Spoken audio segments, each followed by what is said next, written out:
What's up, Wizards? It is Deb from the place, along with guest Powrdragn. We're getting together again. We're best friends. And if we're getting together, you probably know why. It's because we have to talk about some overrated in this case, but also over on his channel, we'll talk about underrated cards. But for today, we're going to do the less positive of the two videos. And even though I think that by and large, Edge of Eternities is a very powerful set, I do think there are a number of cards here that people are little going a little too space bananas about. So, with that in mind, we've each picked 5 cards that we think that people are maybe overrating just slightly. Let's just say. So, yeah, how you doing today, my friend? I'm good, and I want to say this for both videos, and maybe we have to give this caveat on the next one as well. But I think this is going to be the hardest for us to get right. Oh yeah, yeah, And we've even been doing videos where we go back and see how close we were on what we predicted or whatever, and those will be coming probably in another day or two because we got to yeah, record a billion things on one day. But I do think this set has so many cards that work so differently or work with cards in the set in a weird way that I don't think we're going to be able to identify everything right off the bat. So we're going to yeah. give it our best shot, but it'd be interesting to see where we end up on these. Yeah, I think these mechanics are interesting because these mechanics are somewhat simple and they look powerful. Warp looks like an especially powerful mechanic.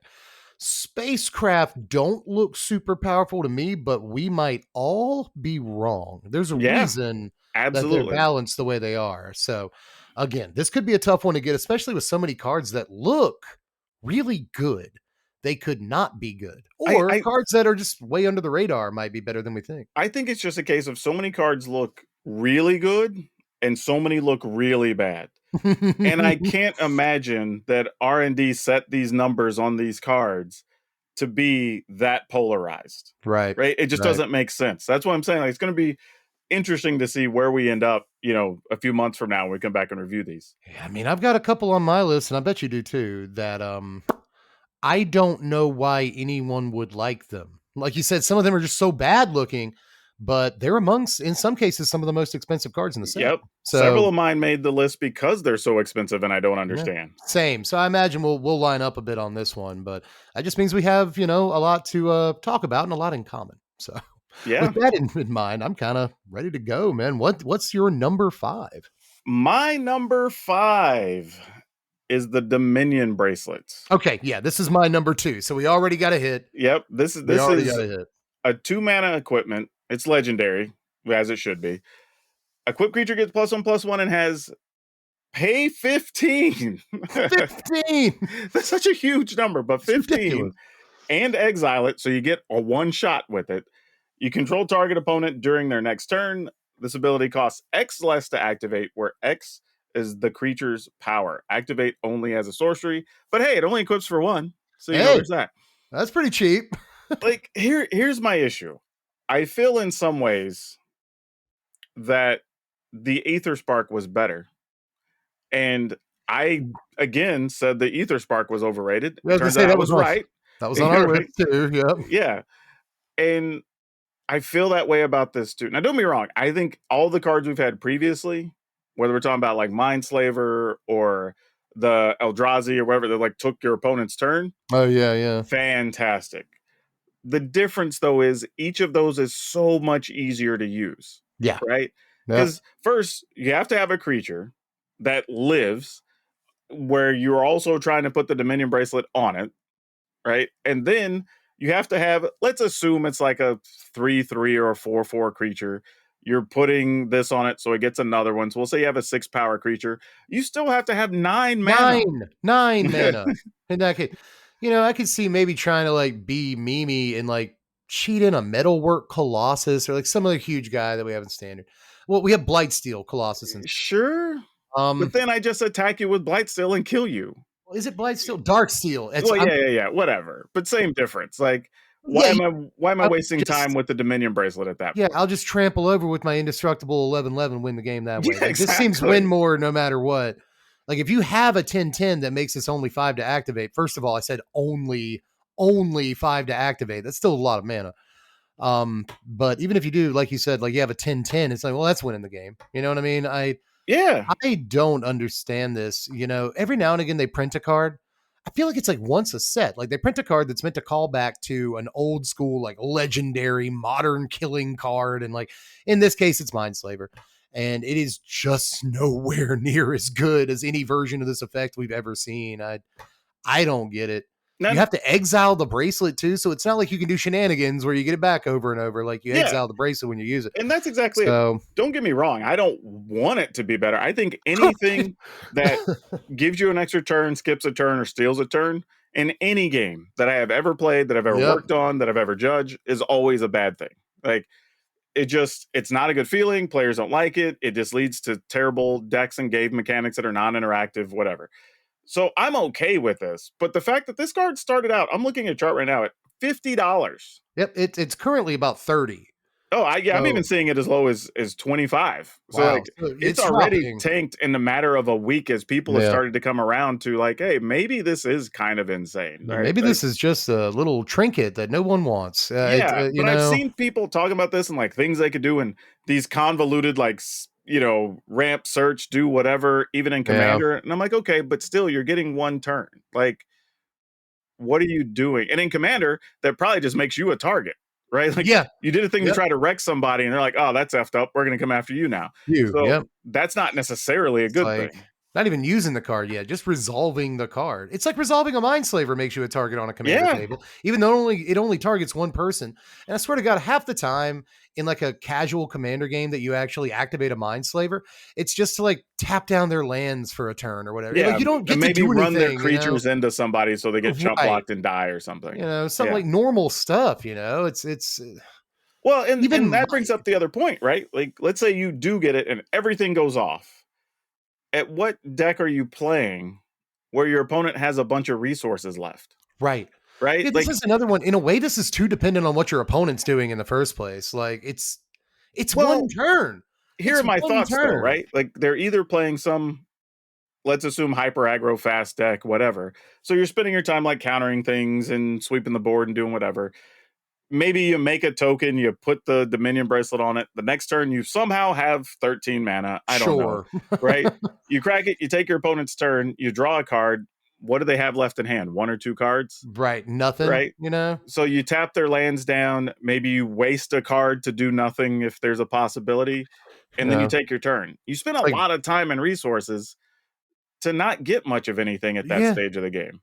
that's You just know? it. Is that if we're talking about this much mana, you can just like win the game. You could, Yeah. basically any card at You this you much could you could mana. refill your hand drawing 6 or 7 cards. You could draw a bunch, trick something into play. You could do a ton of different things that You're would like, be better with that 15 mana, how right? is this ever better than like I don't know, zombifying a Valgaboth or something? You know what I mean? Like, and just because there are better things to do in standard than a card doesn't mean you can't play that card for fun or something. Hell, But just it's doppelganging a couple of things would be better. yeah, much better. I don't get the appeal. I mean, I get the appeal. I shouldn't say that. I just don't get why people think the card is actually good. I would not be shocked if when we come back to review our picks, if this card is all the way down to $10 Yeah. or Oh, less. maybe less. Yeah, could be Yeah. less. It's helped out by the fact that it's a mythic, I think. Yeah, that's the Um, only thing. That's what I'm saying, at least $10, but it could be yeah, lower for sure. absolutely.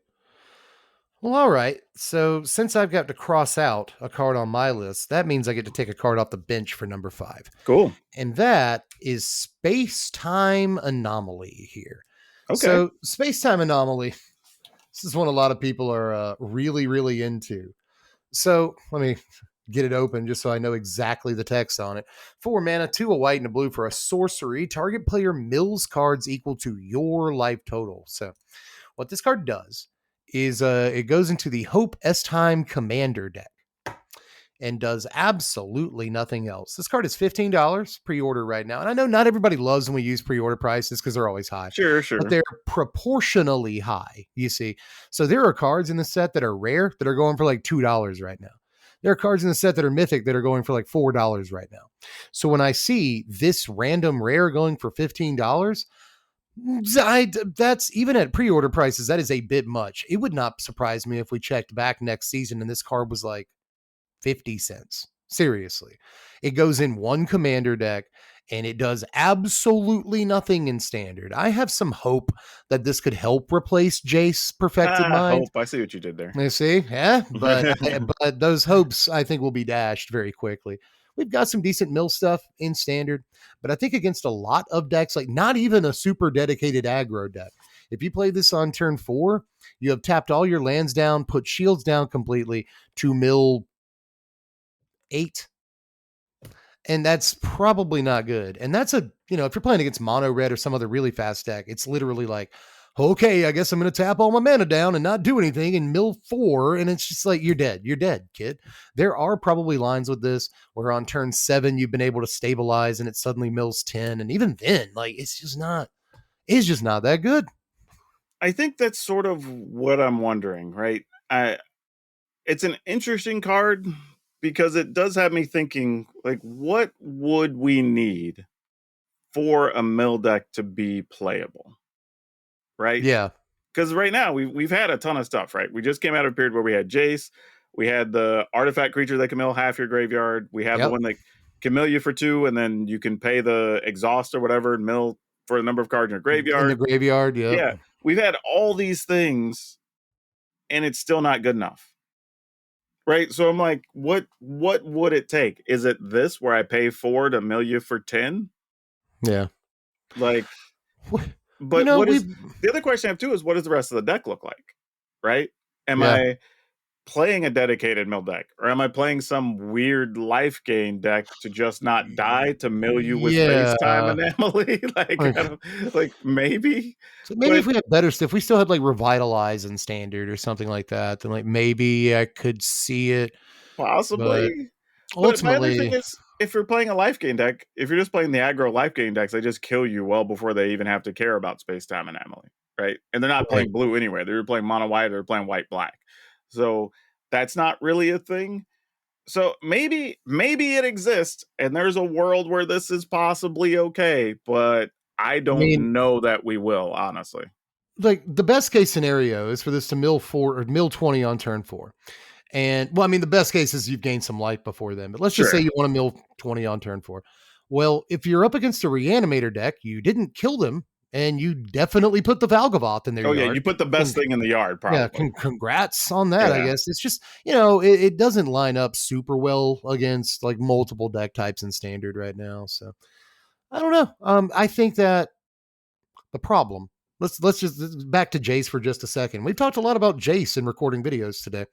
But the problem I think with Jace is that it doesn't actually please anybody. You know what I mean? Like it doesn't please mill players because the Jace mill deck is not really a dedicated mill deck when you think about it. It's like a control deck that mills you for the last 20 cards. Yeah. Or you play double Jace and you win the game. Not really a mill deck. And I think that this goes in a similar deck where it's like we're mostly a control deck. We play sweepers, counters, single target removal. We try to stay in the game. We gain some life here and there. And then late in the game, we try to land a big one of these that hits for like 10, and that's just the game.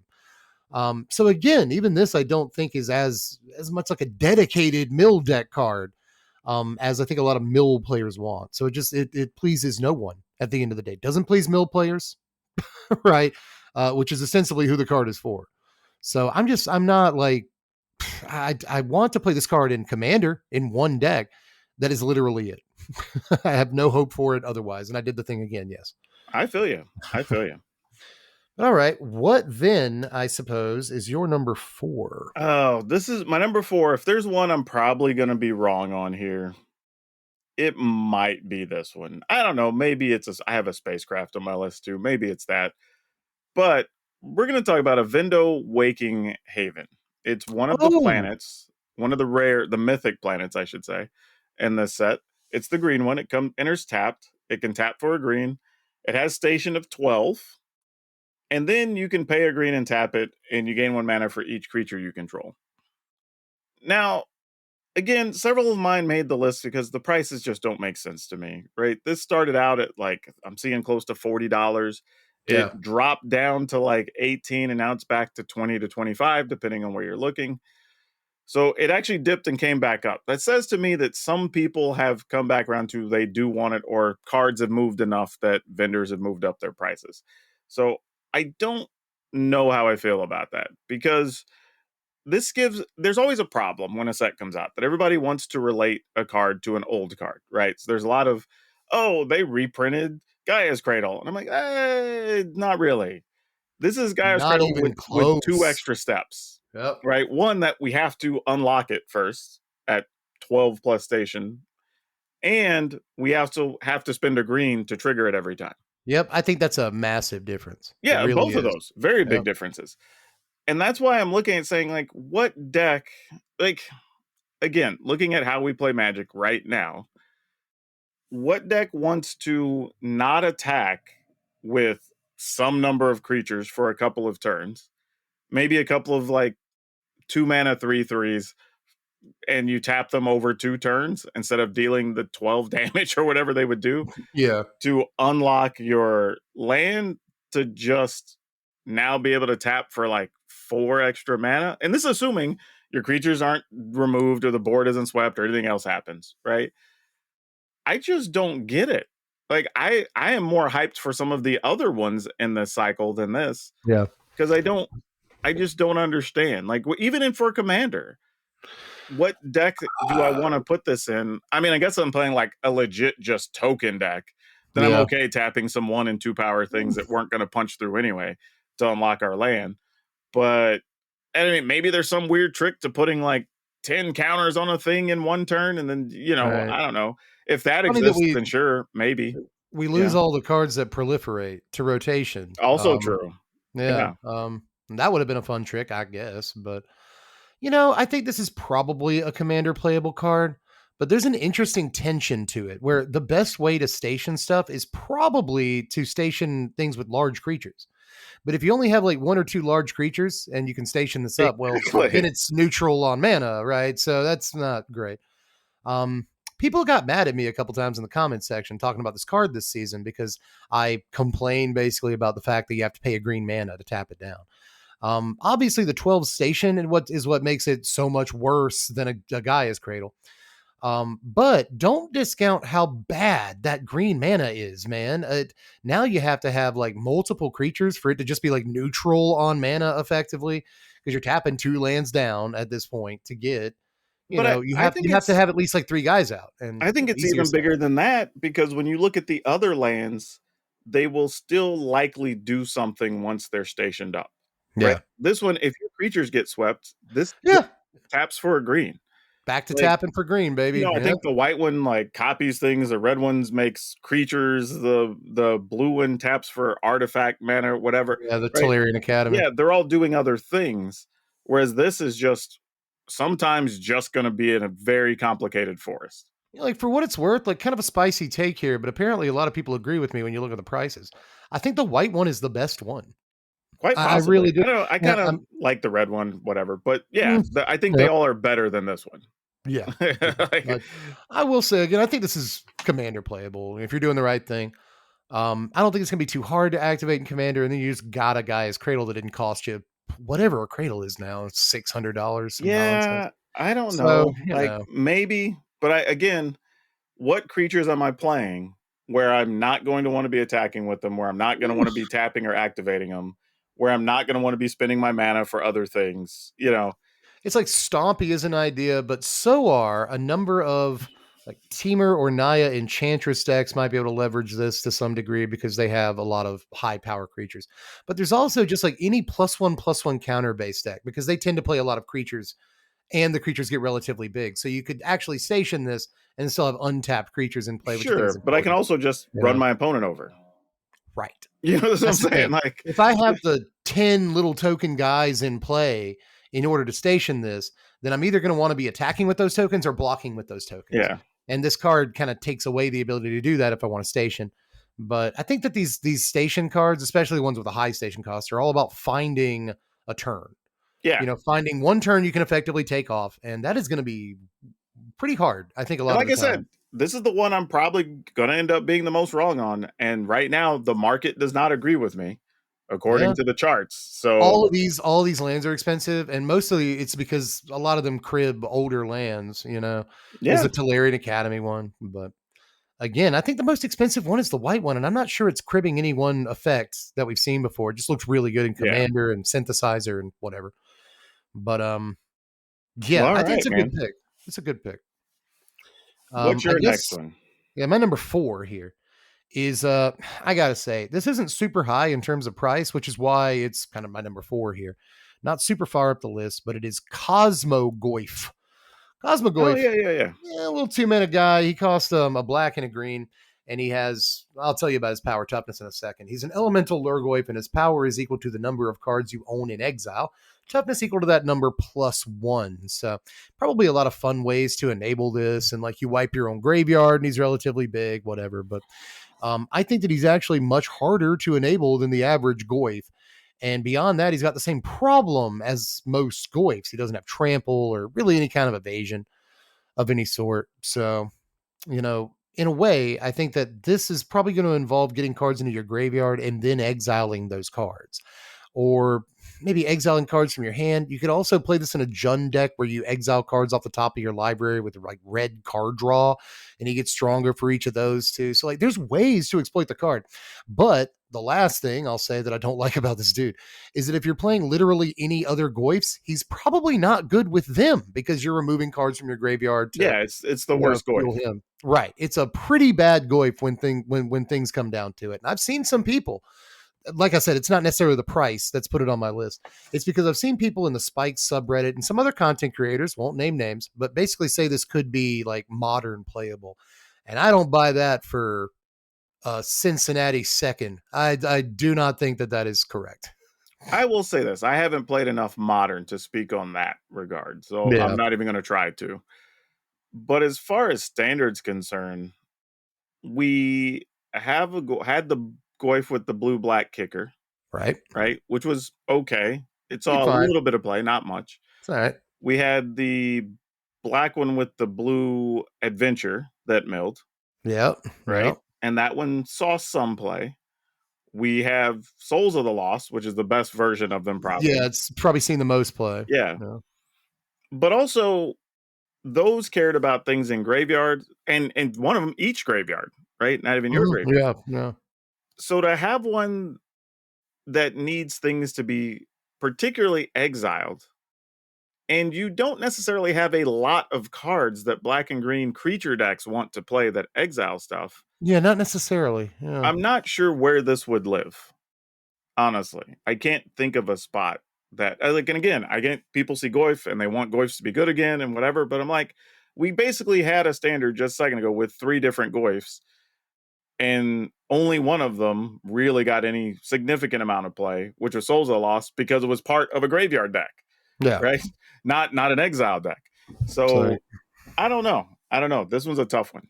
people are treating it like it's a 2 mana 5/5. And like it on turn 2, this is like a 1/1, you know what I mean? 0/1, like half the time, unless you were able to exile something on turn 1. But I mean, It's are we really having to tiny on play a turn third 2. color so we could play white so we could exile more things? Maybe, you know. Yeah, and then at Um that point, there's just better cards I could probably play. yeah. I think it's one of those cards that's like fun to kind of wrap your brain around, think about the things in standard you could do with it, but Okay, ultimately I have too a slow, thought. too vanilla too. If Ketramos is still playable, Yeah, I had the same thought. yeah, Yep, you yep, yep, can you yep. can splash green to play 4 copies of Cosmogoyf, I guess. Right. Right. But I then could you have agree. the problem that your opponent's removal is literally just going to be waiting for Cosmogoyf because they can't remove You can't your remove the yeah, Katramas. yeah. So like you can't Yep. win there. Like Also, if you go like Cosmogoyf into turn 2 on Katramas on turn 3, like congratulate, you played a 0/1 on turn 2 into a not a creature on turn 3. yeah, So it's that's just what like I'm you're saying. Like dead. every line Uh, I can think of doesn't work well. and the Katramas doesn't actually grow it on turn 3. Like it just doesn't work on curve well. Like I want those cards to work well together, but they just kind of don't, you know. So I just don't know what the card does. Like I said, it's not super expensive. It's like $7 pre-order right now, but even that to me is too expensive when there are better rares in this set going for like $3. Yeah. So, I don't like it. That said, what you got next, my friend? All right. Well, I got to get a spacecraft out of the way because I feel like if I did talk about a spacecraft, it wouldn't be an Edge of Eternity set. And this one's going for a lot. I bet So we have the same one. I bet. Dawn Sire, Sunstar, Dreadnought. Yes, we do have the same one. That is my number 3. Now, I have a suspicion here, and I've said this if you watch my content, I have stuff you can go listen to or whatever. But there is going to be some speculation because we have Pokemon speculators and just way more Magic players than we had because of the last couple of sets being popular and bringing people. It's a whole thing. So this price I don't think is going to hold. But that said, I think it also could be because people like the idea of dealing 100 damage to their whatever creature that can redirect damage. Take your pick, Yep. right? There's like 3 or 4 of them that are playable. I think that's the thing that people are aiming for here. And to be fair, 10 station at least seems achievable if Possible, if maybe. your plan is just to do the combo-y thing. Yeah.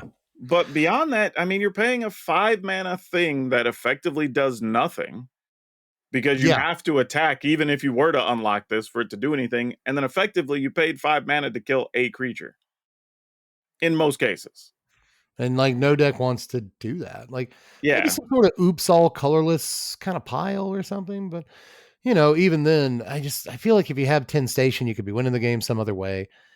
But yeah, And because I'm thinking if I'm playing an all artifact deck, I'm probably not even playing creatures that can station this. right. That's one of the big problems is how do you get it stationed?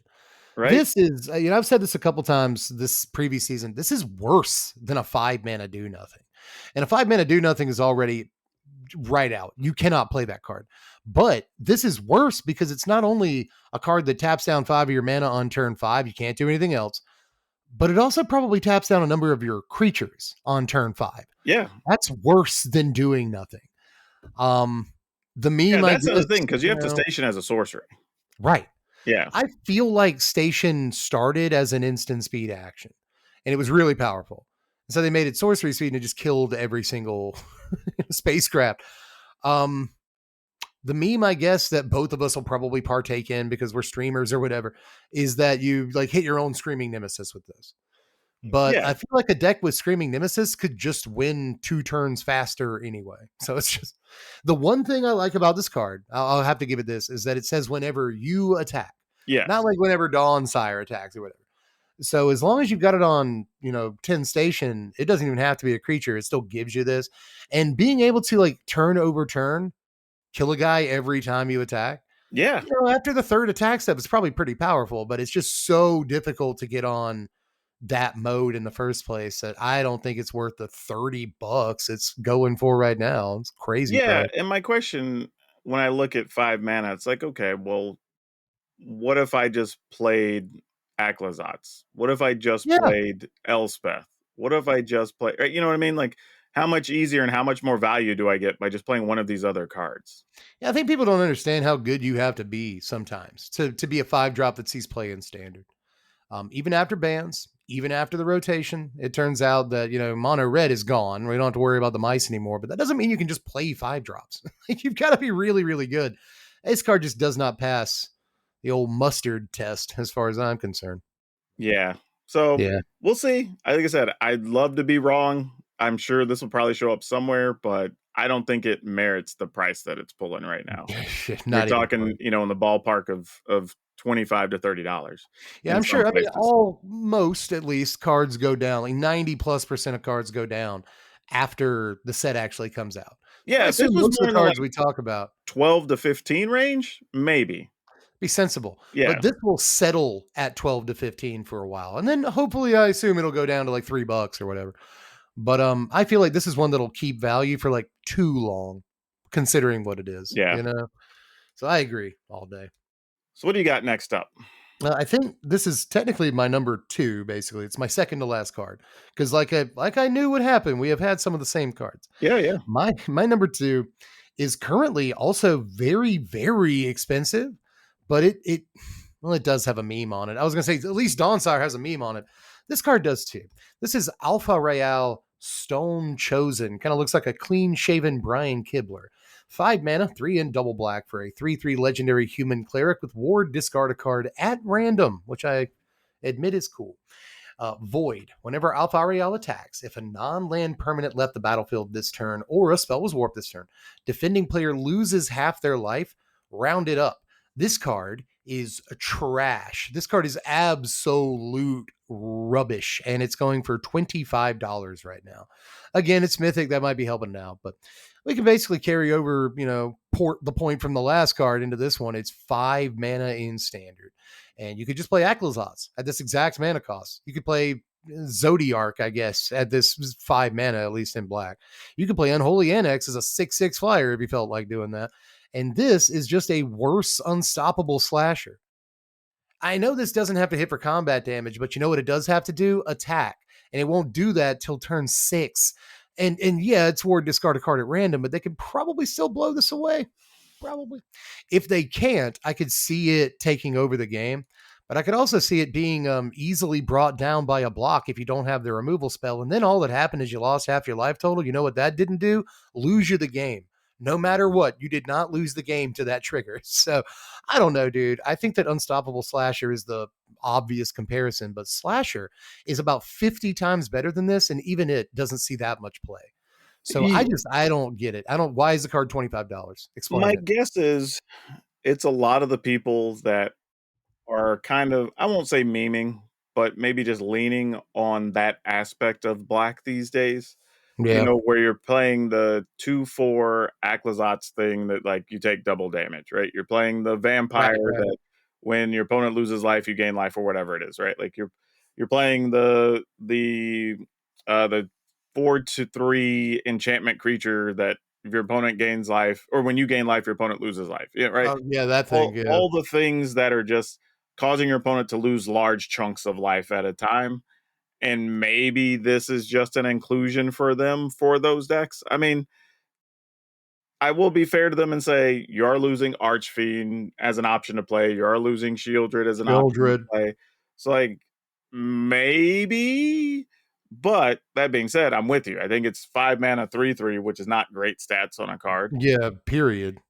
You still have to attack with it. And with, I guess, maybe if you somehow played this, it lived, you play the 2/4 Aclazotz, whatever, it lives.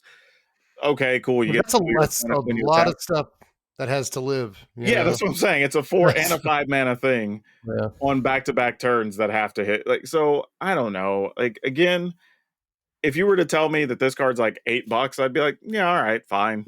Yeah. Right. Sure, it'd be reasonable. But when you're talking about it, people being so excited about it and hyped up about it, and it being in the $20+ range, I'm not here Come for on. this.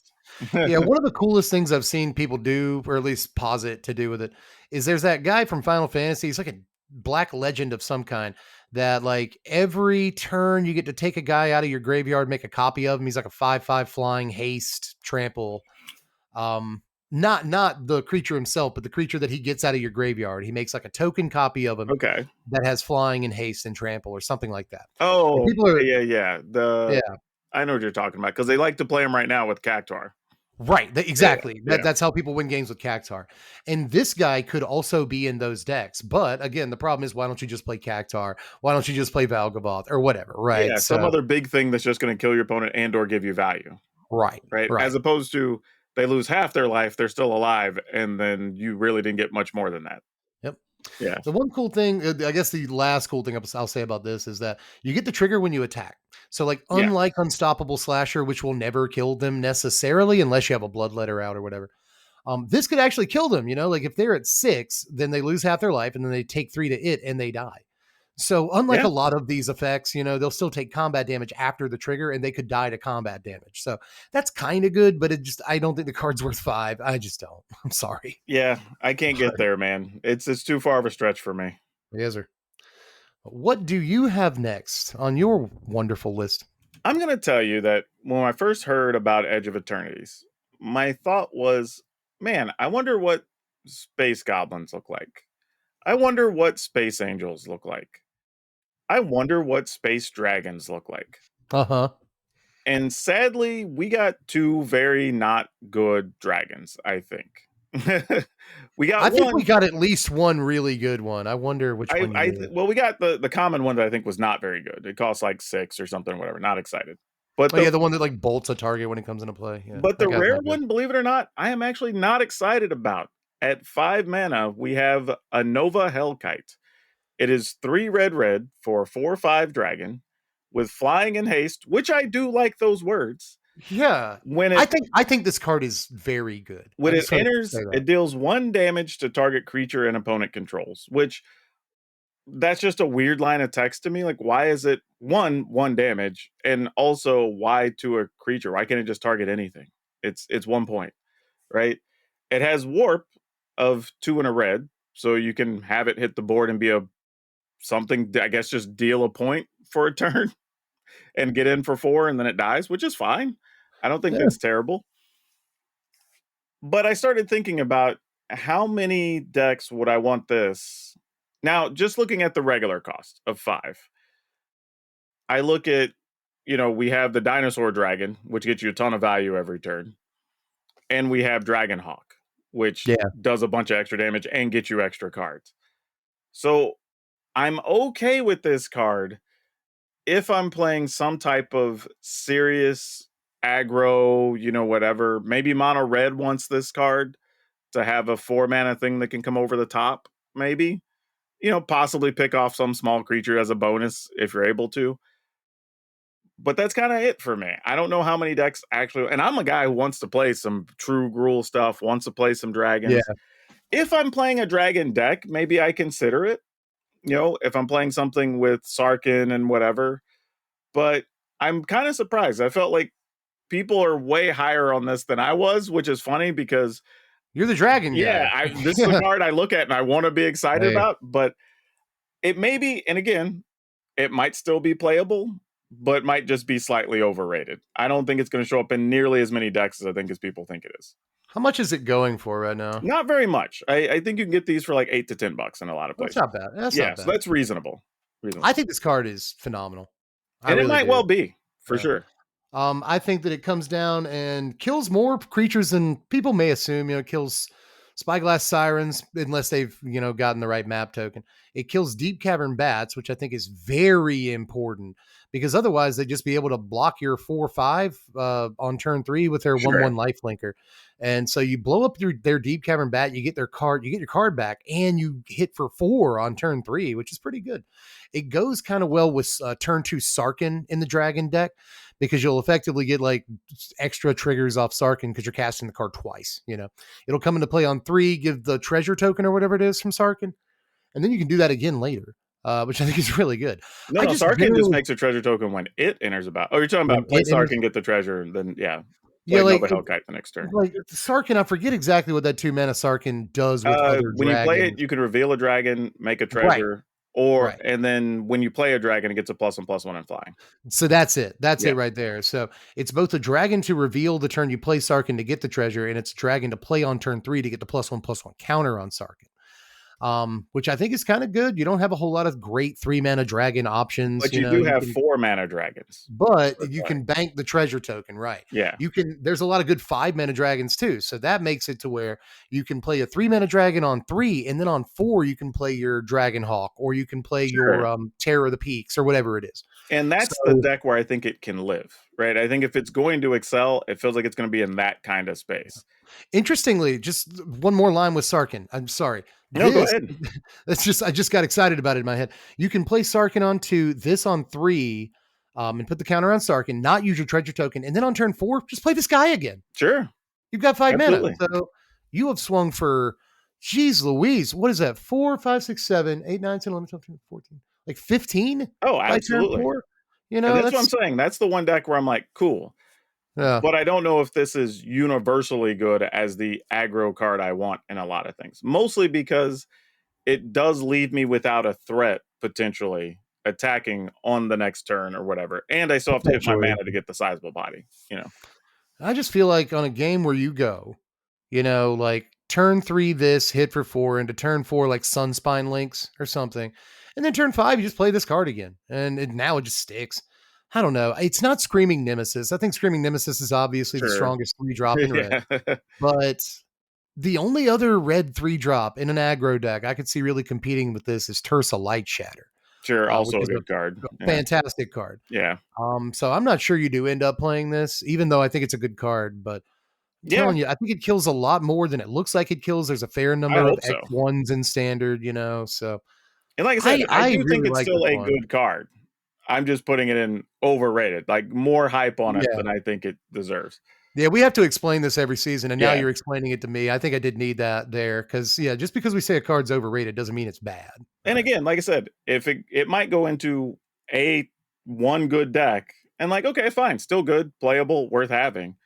But there's a hype level where it's like, oh, this is the creature, the red creature people are going to be playing, and I'm just like, Yeah, is it though? we'll see. I'm Yeah, interested. I'm interested in see how this one plays out. I do think there's another red creature people should probably be playing too, though. So, Oh, maybe we'll get to that one.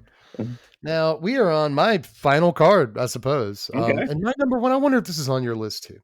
My number one is Tesaret Cruel Captain, currently the most expensive card in the set by a pretty wide margin. It's going for about $60 last time I checked. yeah, did 3 not mana. make my list, but totally understandable. Okay. Well, that's actually good. And a little more variety, 3 mana for a 4 loyalty legendary Tesaret Planeswalker. Whenever an artifact you control enters, put a loyalty counter on Tesaret. 0, untap target artifact or creature. If it's an artifact creature, put a +1/+1 counter on it. -3, search your library for an artifact card, mana value 1 or less, reveal it, put it in your hand, shuffle up. -7, you get an emblem with, at the beginning of combat on your turn, put 3 +1/+1 counters on target artifact you control. If it's not a creature, it becomes a 0/0 robot artifact creature. So, I could tell you all the reasons I don't like this card, but what I'm going to do first is ask you to tell me why this card is good. I think this card is good, but I think again this falls into the category of being overhyped. I think By a all the lot. things it does are very good, and a 3 mana planeswalker that actually has real abilities, always reasonable. I mean, hell, we Okay. found ways to play what Rin and whatever, right? Yeah, Realm Breaker. Yeah, so like Tesaret, Cruel Captain makes sense that this would be played, and you get to add loyalty to this fairly easily, right? So it's going to make it hard to kill as well. And if you're playing it in something that's already playing, say like the either whether it's mono artifact or mono white or mono green versions of Ugin that had already been floating around, this is like an auto include, right? It's just another thing that like now all my artifacts can be creatures. It can help me find key cards if I need to ramp up to do something, if I need to draw extra cards, right? It's just doing a lot of extra work for those decks that totally fine. And the fact that you can keep it alive easier than some other planeswalkers makes sense. I don't think you can. The problem I have though is why I say it's overrated, especially for its price, is it kind of only goes right now, as far as we know, in one particular deck. Now, there Which deck? no, that's what I'm saying. The various Ugin decks, right? Oh, Whatever okay. Yeah, yeah, yeah. whatever those look like. There's different versions. Could we in the future? Does it matter because we have a bunch of robots that this could interact with, a bunch of artifact creatures? Like maybe, like because I mean the emblem is legit. At the beginning of combat on your turn, put 3+1/+1 counters on target artifact creature you control. Eh, Okay, maybe that's a thing, but I think that remains to be seen. But I can't imagine the final price for this card is anywhere near the $50+ that it's going for. no, It's no. got to be much closer to $20. I think this is a $20 card Yeah. at most. I actually think the best thing this does is untap an artifact. Yeah, which Like can be very powerful in older formats, especially. especially, right? But even in standard, we've got a line where we go this on turn 3 into Hedron Archive on 4, tap the archive down, untap the archive, tap it down, and it's paid for itself on that turn. And You you can play put something at else. least 2 extra counters on Tesaret. Yep, exactly. Well, yeah, exactly, because you're probably playing another artifact after the Hedron Archive. Yeah. So not too bad, but the more I think about this passive that gives him loyalty, there's no other way for him to loyalty. He does not plus. Yeah. So there's that to contend with. But also, let's say that there was a 3 mana card in standard that said, whenever an artifact enters under your control, draw a card. How many cards could you reasonably expect to draw off of that in standard? If it were 3 mana, you could probably draw 3, 4. At least. Yeah. Something like that. At least it might be more. It might be more. I'll give you that. I mean, the Ugin decks already draw a lot. So, yeah, probably more. Yeah. If there were a card that was basically the same thing, 3 mana, whenever an artifact you control enters, deal a damage to target opponent. That'd be a fun card to play. That might get you a bolt's worth or maybe 5 damage in a game. A lot less interesting, though, to want to play. Right. less Yeah. interesting. Yeah. This a loyalty counter when an artifact enters is the least interesting of those three possible things. What I'm saying is effectively is that if you had an ability much better than this that triggered when an artifact entered, it would still just kind of be okay for this mana cost. So on a loyalty on a planeswalker, when all you're really getting is a couple extra points of loyalty every turn, or maybe two, I just don't think that it helps you keep up with the loyalty as much as you really want to. I don't think that it's as good of a passive, basically. There's a lot of words to Sure. say that, Sure. as it might look like. But I I feel think, more often than not, you're mostly going to be, like you're saying, untapping and searching with this. yeah, yeah. I think that's I what you're think really doing. especially, when you get to commander, I think the search ability is busted. Oh, I think sure. the, Sure. untap your Isochron Scepter, untap your Time Vault if you're a very rich person. Like there's obviously ways to use the untap ability there too. It's Voltaic Key. Voltaic Key is a very powerful card. But ultimately in standard, I don't really see it. I mean, I understand why the emblem could be strong, but you still need artifacts every Sure. turn to turn into creatures. And if they get swept, then all your artifacts are gone and you need to play more artifacts to become creatures. And it's a Unless somewhat your powerful artifacts are emblem, creatures. are already creatures and then Yeah. just get counters. Yeah. Yeah. So, but then it's not like we haven't seen emblems like this before, like all your lands become 3/3s, stuff like that. And like those aren't usually amazing either. So I just don't see anything outright like impressive about And this again, card. But I think it's still playable. I just think it's overrated. yeah. Like, I think there's too much hype on it. And again, maybe we're wrong. Maybe, again, this set is full of artifact creatures. It certainly is. So maybe that's a real thing. And, you have an artifact creature that taps to do something. This enters, untaps it. It gets a +1. Who knows, right? Like, it could be part of Yeah. something. But yeah, for the price, I would say this would need to be a commander. I don't even say commander staple, but a highly played card in commander, and at least in 2 or 3 big decks and older formats to justify the price, because it's just too high right now. You remember, last thing I'll say about this. You remember quadrant theory? It's something we don't really talk too much about as Magic players Yeah, anymore, but it yeah. used to be more important. How good is a card when you're behind? How good is a card when you're ahead? How good is a card when you're at parity? And I just Mhm. don't think this card is good when you're ahead that much. I don't think it really helps you catch up if you're behind. If you're at parity, they probably did something a little more aggressive on their turn 3, or you know what I mean? Like I don't see where the card is good in like a real game situation. See, I think it is But pretty good when you're ahead. I think the argument would be when you're behind, it's not very good. yeah, what does it do when you're behind? Like at Yeah. all? I mean, unless you're an older format where you have 1 mana things that are worth searching for, then Yeah, okay, that's sure. true. Yeah. Right?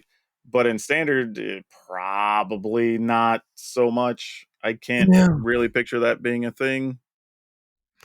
It's like any deck can play it, and if there is an artifact deck that's any good, then they're probably going to play the card. But it's just kind of narrow, like more narrow than a $60 card should be. You know what I mean? So That's very true. I yeah, think that's the issue. Again, yes, it does good things. But when we're talking about the price, it's like, man, that's way, way too much for what you're getting out of it. Like, at that yeah, point, we're talking about in the ballpark of what Shieldreds were going for at their peak, yeah. right? Right, And right. Shieldreds were played in Yeah, almost every black deck, usually at least 3 of, right? Like, that's a whole different thing when you're talking that level of price. yeah. So this has to do something very specific, and I'm just not sure that it actually does.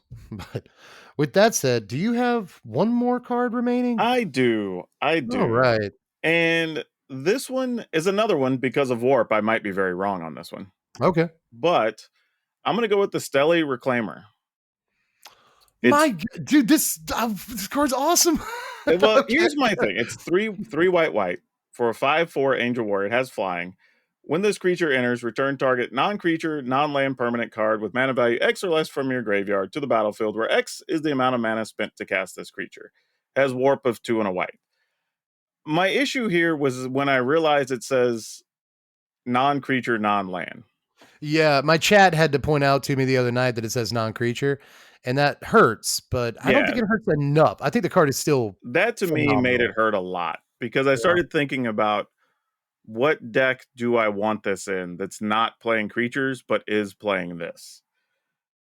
and I couldn't think of anything I really wanted it in. Mostly I because, mean, like, it's a fine body. Don't get me wrong. It's 5'4" for 5 with flying is no. more than reasonable. But I was thinking about, like, what other cards could I play? What am I putting in the graveyard that I'm trying to get back onto the battlefield? Like, in a white deck, right? I could think of a few things in, like, blue, red, maybe, maybe some artifact that I'm sacrificing. But I don't know. I just couldn't find a spot where I'm thinking, like, this is the card I want, you know?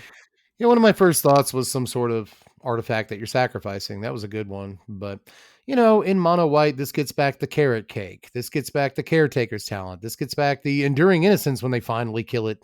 They kill it dead. Fair, and maybe that's the deck for it. Um, But those decks are well, already no, so no, tight, excuse me. like It doesn't get back enduring innocence. I got to take yeah, that yeah. back. Yeah, it doesn't do that. But there are a number of obvious artifacts and enchantments that mono white plays. That this could be like a one or two of. You know, Sure, but I also thought of just you're already drawing so many cards in those decks to just find another one. Like, do you need this?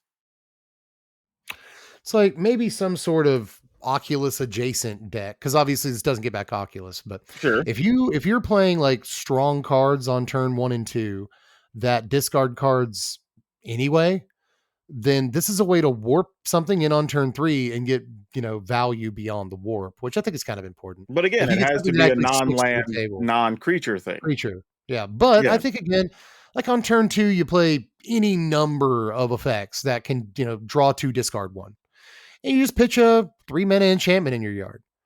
And then suddenly it's like, on turn 3, not only do you get an eventual larger creature when you can pay the more mana for it, but you also get, the thing that you pitched. So I think that this could be really good. And by the time turn 5 or 6 rolls around, and you might even let it chill out in exile for a while until you've got like something really juicy it can get back, like let them hit my virtue of loyalty. They finally killed my virtue of loyalty. So I just cast this for 5 mana and I get my virtue back and everyone's having a good day. So I don't know. I think there's a lot that I like Sure. about this. I Like, think this is what I'm saying. Like, I non-creature feel like everything I could think of with it felt kind of contrived was the problem. fair, fair. And like maybe there's a world where you're doing whatever, betrayal where I'm like discarding something to the graveyard and then on turn 3 I get it back onto the battlefield.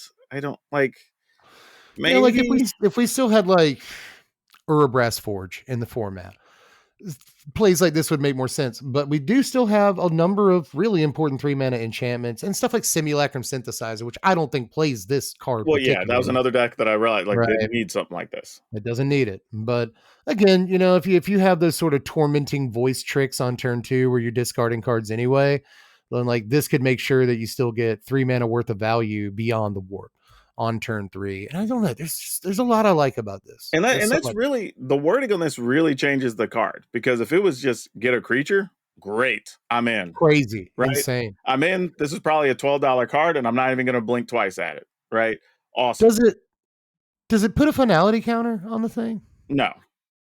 Okay, so what this actually does, right, is you discard something on turn 2, and then on turn 3 you get it back, whether it's caretaker's talent. Let's just assume it's caretaker's talent. So now, if they ever kill your caretaker's talent, you can just pay for this guy and get your caretaker's talent back. Like it's like Sure, but like like I'm it gives thinking you the about, same thing twice but sometimes. what type of scenario am I in where the caretaker's talent's even ending in the graveyard in They that have type get of deck? lost. You know what I mean? Like that's the thing is you'd have to play like red white with again like That's what I'm tormenting saying. Like voice effects. it starts to feel contrived, right? Is that better than just doing what we're already doing with the caretaker's talent? I don't know. I mean, there's I don't know. It kind of depends on what else we have Because in that like deck. the other thing You too is know, I'm saying, well, okay, well you can play one you of could return a your artifacts planeswalker with this. and maybe you scry and you put it into the graveyard so then you could play this, get it out. I'm like, yeah, but then I could have just left the caretaker's talent on top and just played the caretaker's talent. Fair. You know what I That's mean? fair. Like I didn't have to waste another card. Like this could just be something else that's more useful with the caretaker's talent. But this will eventually get the caretaker's talent back if it dies after you get it on board.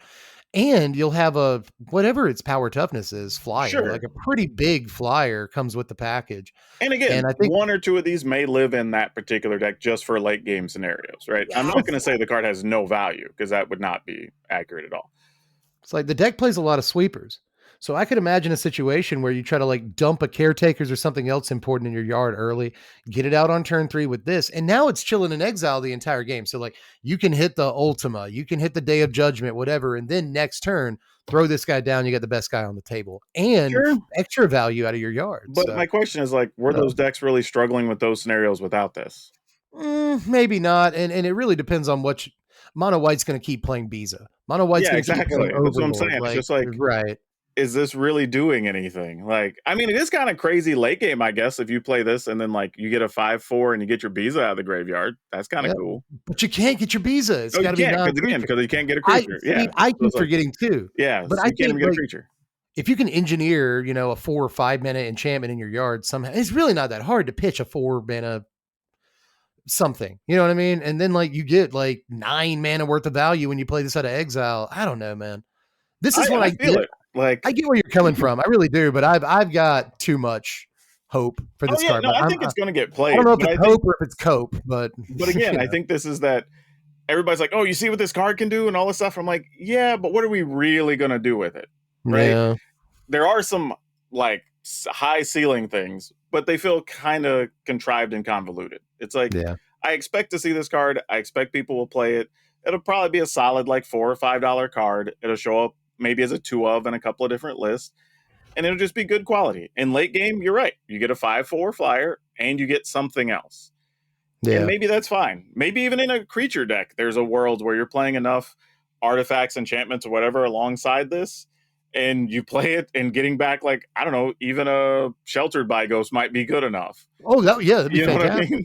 Yeah. Like, you play this, Sheltered Yeah. by Ghost comes in, slaps it on this. You got this 6-power life linker. Life linking flyer that Yeah, takes anything off the table. maybe that's good enough as a top end for some of the aggro decks. I don't know. That's very good, I think, but I don't know. We'll see about it. I think that there's enough value on the card. It probably ends up doing something at some point, Oh, but maybe sure. not right away. But yeah, light me up in the comments because I'm sure I'm way wrong about at least 2 of these. So have at That it. one I like. But anyway, yeah, that is it for this one. That was a fun one, I gotta say. That was yeah. I'm willing to take bullets on this one because I'm gonna have at least 2 big L's when we come back to this minimum. Yeah, I think I might too. I played it relatively safe, but I could be super wrong on Tesaret. I could be super wrong on a couple of these. So light me up while you're at it. If you got any punches left, save them for me. Because who knows where we are on these. If you have like points or whatever in these cards' favor that we didn't bring up, then make sure you hit us up with those down there in the comments section. And go over to Powrdragn's channel. Check him out if you haven't yet. He's awesome. Where can they find you? It's Powrdragn. Fancy way to spell that. But if you come over, you can have a good time because, man, and we have all types of decks loaded. We got lots of fun stuff. I just did my hot takes from MagicCon Vegas, which there were some crazy of those that people had. Also, working on some fun stuff to let people get a peek behind the curtain for the Commander format panel, which will be coming in a couple of weeks. So, yeah, that's neat. Come over, subscribe, and be part of all that. Cool. I didn't know that last bit. That's awesome. Yeah, I have a lot of projects in the hopper. Yeah, subscribe to Powrdragn. He puts a video out every day and sometimes more. So if you want content, he's the guy. But I myself also make content. If you want to, you can check out that like button, put the video in more recommended feeds. It's shaped like a thumb. You can't miss it. Subscribe to the channel to put this in your recommended feed more often if you want that, I guess. I don't get it, but sure. You can also check out the Patreon. We have $1 a month option on the Patreon. That's all I really ask, and it helps out the channel tremendously, more than you could understand. $1 is a lot of money around here. But apart from that, that dollar will buy you voting. You can vote in Patreon polls to determine what the first Edge of Eternities decks are going to be this season. So affect the very course of YouTube history for only $1 a month. Get in there. Anyway, guys, I have been Deb from the Blaze, and that is Allski Kowalski. He's Powrdragn, and we'll see y'all in the next one. Thanks for watching, Wizards. Spread love and be kind.